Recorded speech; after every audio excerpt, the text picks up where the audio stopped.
quick tip on player roles. I know it can get kind of tricky when you're creating your own tactic.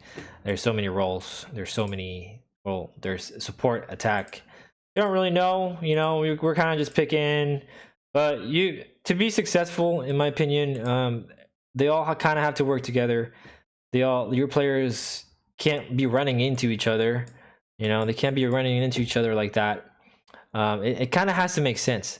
So what really helps me is when I write it down, like on a piece of paper or paint, draw it out, and then I look at the instructions and then see the tendencies for each role.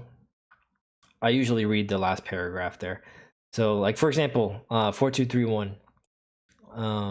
My deep lying forward, right?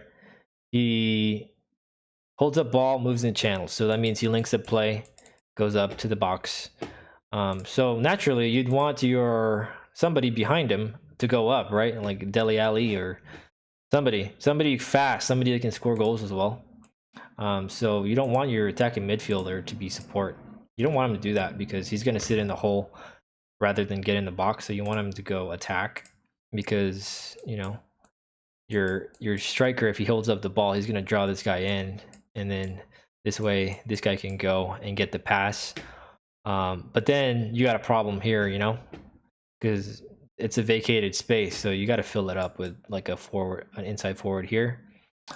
And then but you need width as well, so you need to have a wing back there throwing crosses just in case just in case he hits a cul-de-sac here, he can throw it back to this guy and then he can throw in a cross for the striker.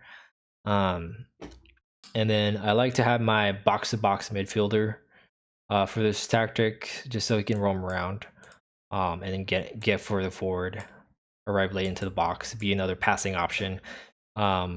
He can shoot, you know, if he gets the ball, he can hit long shots, or he can spray it forward to this guy right here because he's a winger.